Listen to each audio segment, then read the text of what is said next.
You stare into the mirror at dawn, the man looking back hollowed by years you can't reclaim, not the lines etched around your eyes, not the scars from fights you walked away from. It's the unspoken dread, coiling in your gut like a blade waiting to twist the certainty that one breath will be your last and everything you've built will scatter like ash in the wind. You don't say it aloud. No man does. But it whispers through every choice, every hesitation, turning your life into a shadow play of what might have been. This fear isn't some noble terror of the unknown. It's a thief, silent and relentless, stripping away the marrow of your existence. It begins small, a flicker when you stand at the edge of a decision, the job that demands you risk it all, the words you swallow to keep the peace at home, the path through the wild that calls but terrifies. You choose the safe harbor every time, telling yourself it's wisdom, not cowardice. But deep down, you know the lie. This dread of death, of the final curtain dropping on your name, your mark, your fire doesn't sharpen your blade. It dulls it. It makes you flinch before the strike lands. So you swing wide, miss the kill, and settle for survival. Men crumble under this weight, not in grand battles, but in the slow rot of unlived days. You watch it in the eyes of fathers at the bar, their stories trailing off into empty glasses. In the executives who climb ladders, only to realize the view is a void. The fear doesn't announce itself with thunder. It erodes you from within, turning iron resolve into brittle rust, until you're not a warrior anymore, but a ghost haunting your own skin.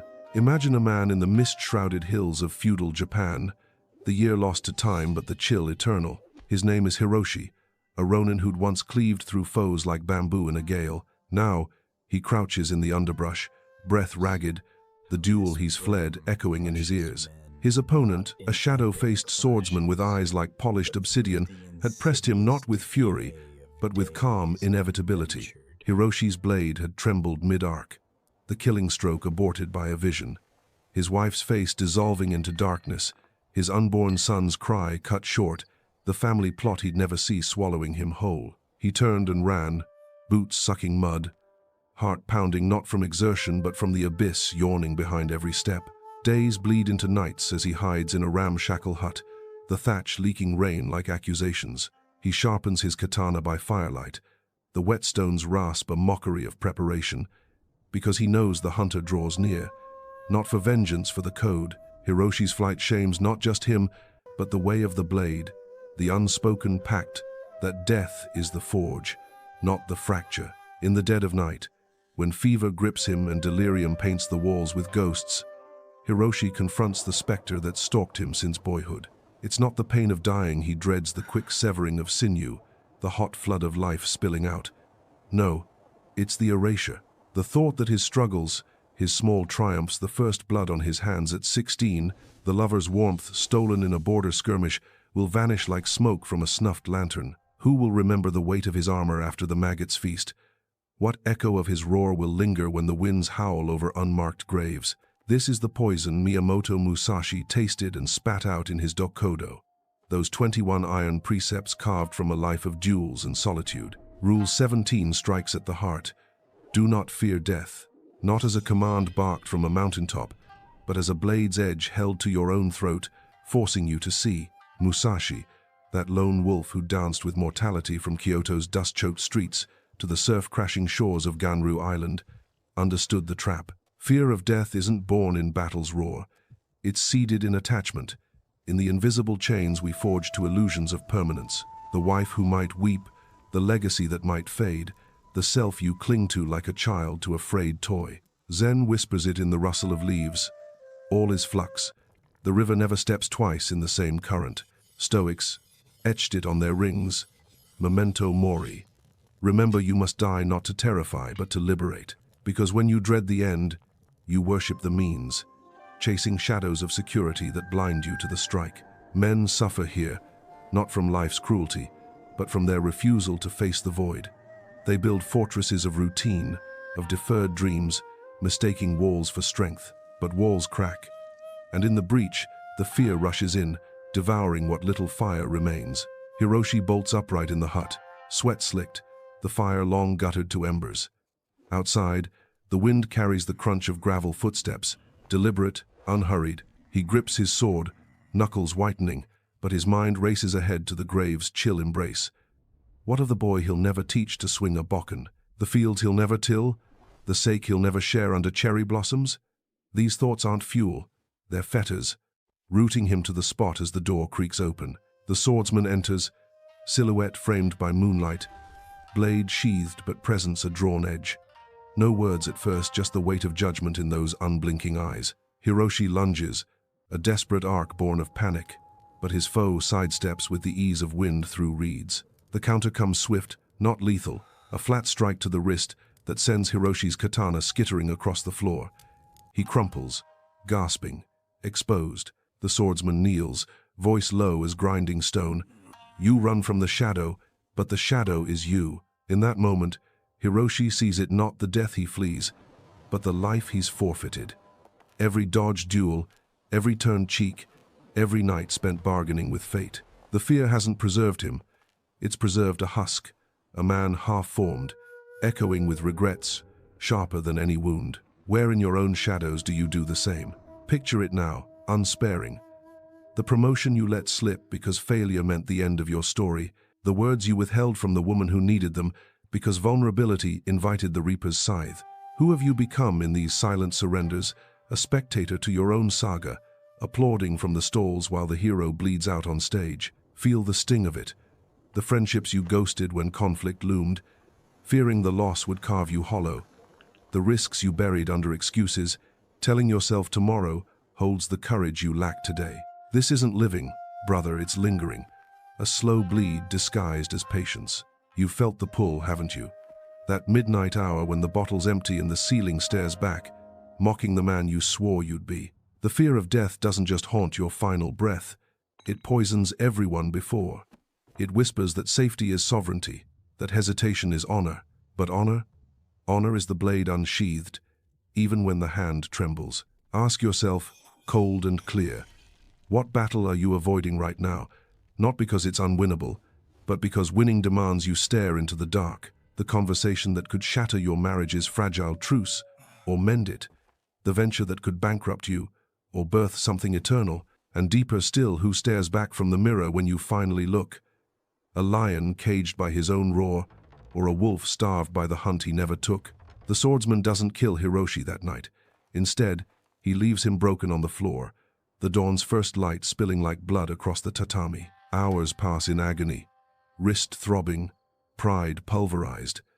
But in the silence, something shifts, not a thunderclap revelation, but a quiet unraveling. Hiroshi rises, retrieves his blade, and steps into the yard. The air tastes of pine and regret, the hills rolling endless under a sky indifferent to his turmoil. He swings, again and again, each cut cleaner, less encumbered. Not because the fear vanishes, death's shadow lengthens with every breath, but because he begins to walk with it. Musashi knew this alchemy. To fear death is to fear life, for they are twin blades of the same forge. The Dokkodo doesn't banish the specter, it integrates it. Accept the end, and the beginning sharpens. No more chasing eternities in fleeting things, the gold that rusts, the flesh that withers, the triumphs that time devours. Instead, presence claims you. Each step on the path becomes sacred, not for its destination, but for the dirt under your nails, the burn in your lungs, the pulse that defies the inevitable. Stoic emperors whispered it on their deathbeds. Epictetus, chained and crippled, taught that it's not death we dread, but the stories we tell about it. Strip those tales bare, the myth of control, the fable of forever, and what's left is raw action. You move because you must, not in spite of the void, but toward it.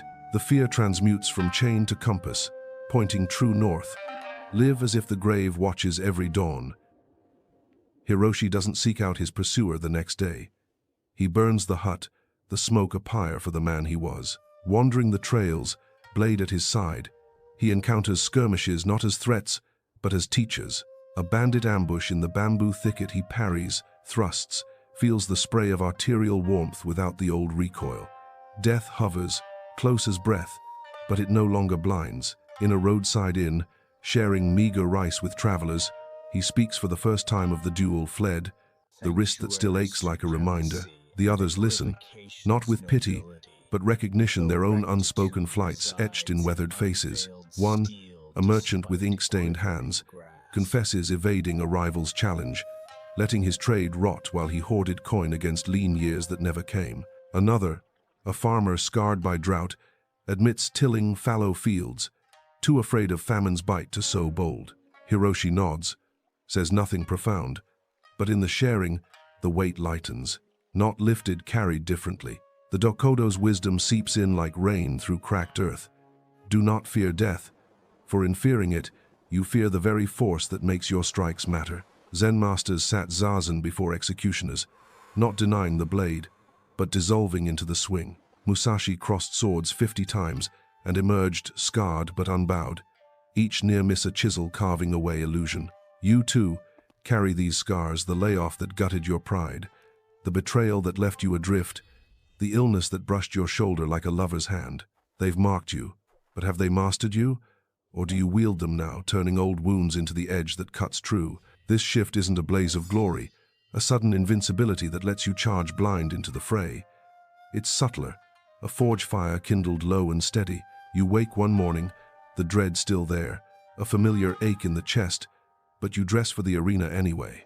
The meeting where your voice might break the room's stale air. You speak, words forged in night's solitude, not flawless but unflinching. The call to the brother you've estranged, the silence between you thicker than blood you dial. Let the raw edges show, knowing rupture might come but regret won't. Death's shadow trails you still, but now it's an ally, sharpening focus. Why waste breath on half measures when the count is finite? The psychologist Carl Jung called it the fear of the unlived life, that terror not of dying, but dying without having burned bright. Men chase distractions to drown it, endless scrolls of screens, hollow conquests in boardrooms or bedrooms, but the void laughs, patient. Face it instead, and the distractions fall away like shed skin. You train not for immortality, but for the integrity of the moment. The deadlift that cracks your resolve, sweat pooling like offerings, the journal entry at dusk, inking truths too bitter for daylight. Resilience isn't defiance of death, it's alignment with it. Musashi's precepts demand this. Walk the way unburdened, sword light because your heart is. The fear that once paralyzed now propels, pushing you to mentor the son who's watching your every flinch, to build the venture that might fail spectacularly, to love without clutching, knowing hands must part. Days stretch into weeks for Hiroshi, the ronin's path twisting through warlords' domains and forgotten shrines. He duels a hot-blooded youth in a cherry grove, petals drifting like fleeting vows, and spares the boy's life not mercy, but recognition of the spark that mirrors his own reclaimed fire. In a mountain pass, bandits corner him, arrows whistling like accusations. He fights through, two fall, but a graze tears his shoulder, blood soaking rough weave. Lying in a cave that night, fever raging, he doesn't bargain with gods or curse the stars. He breathes into the pain, feels the body's betrayal as mere messenger, not master. Death circles, vulture close, but he meets its gaze, sees in it the same emptiness that birthed the mountains, the rivers, his own first cry. The Dokkodo echoes unbidden. Accept everything just the way it is, but this rule cuts deeper, demanding you embrace the dissolution. Stoicism layers it like tempered steel. Marcus Aurelius, emperor amid plagues and purges, wrote not of conquest over death, but harmony with it. Act justly, love faithfully, bear witness. The hidden cause of your suffering, not death itself, but the ego's howl against it. The illusion that you are the story, not the teller. Shatter that, and freedom floods in. You choose actions untainted by tomorrow's ghost, the honest refusal at work, costing favor but gaining self. The midnight run through storm, lashed streets, lungs screaming, but soul alight. Men who master this don't conquer fear, they befriend it. Let it temper the blade rather than blunt it. Now turn that lens inward, unrelenting. Recall the fork in the road last year, the move to the city that promised reinvention, but you stayed, citing roots that were really roots of fear, vines choking the trunk. Who did that choice forge you into? A caretaker of comfort, or a custodian of potential untapped? Probe the marriage bed, where passion cooled not from indifference, but from the dread of loss so profound you armored your heart with routine. Have you let that fear dictate the touches withheld, the vulnerabilities veiled, turning union into mere cohabitation? And in the quiet wars of the mind, the impulse to write the book, to master the craft that's haunted your dreams, where did you falter, telling yourself time was infinite, death, a distant thunder? These aren't abstractions. They're the flesh of your faltering, the blood price of evasion. See it plain. The colleague who surged past because he risked the pitch while you polished drafts in perpetuity. The friend who drifted because your silences spoke louder than solidarity. The fear of death doesn't just end you, it ends you piecemeal, eroding edges until you're rounded, safe, superfluous. But what if you reclaimed those edges, not with reckless abandon, but deliberate defiance, stepping into the arena, eyes open, knowing the fall is scripted, but the fight is yours to author. The transformation creeps in like tide over stones, inexorable. Hiroshi finds himself at a lord's gate months later, petitioning not for gold or glory, but a chance to teach the way of the blade to green youths who tremble at their own shadows. The Lord tests him. A spar with his champion, no holds barred. The yard rings with steel song, blows landing like judgments, Hiroshi's body a map of fresh bruises. He yields not to pain, but to the flow death's inevitability, making each parry pure, unweighted by what-ifs. Victory comes, not triumphant, but earned in the bone-deep knowledge that he'd have met defeat the same. Word spreads, the ronin who fled, now the blade that doesn't waver. Disciples gather, not for myths, but for the man who stared into the maw and emerged with clearer sight. You sense it stirring in your own marrow, the mornings where dread yields to drive, the conversations that cut to truths long buried. No fanfare, just the quiet power of presence. Negotiating the raise not as supplication, but assertion, because hoarding security is hoarding chains. Loving the woman not as possession against loss, but as fierce witness to the now, bodies entwined without the specter of parting dimming the flame. Creating the manuscript submitted raw. The business launched lean because the alternative is a life unlanced, abscessed with unspoken longings. Zen's koan unravels here. What is the sound of one hand clapping? The sound of living unafraid action without echo, pure in its transience. Musashi's rule isn't armor against death, it's the shedding of all armor, leaving you naked, lethal, alive. In the end, Hiroshi stands alone on a cliff's edge, sea crashing below like the god's indifferent drum. The wind whips his robes, carrying salt and the faint rot of kelp, reminders of dissolution. He sheathes his sword, not in repose, but readiness eternal. The fear lingers, a companion now, sharpening rather than softening. He knows the next duel, the next fever, the next arrow will claim him, as it claims all. But in that acceptance burns the fierce joy of the unbound. Every breath a defiance, every step a declaration. You've walked this precipice in fragments, the diagnosis dodged, the accident averted, the night you lay staring at the ceiling, tallying unlived hours. Let it teach you, not paralyze. Embrace the rule, and the world tilts. Risks become rights, failures, forges, love's legacies etched not in stone, but in the living act. The man who lets death sit at his right hand doesn't conquer it, he commands the time before. A blade unsheathed in full light cuts deepest, and the man who wields it leaves the shadow behind forever.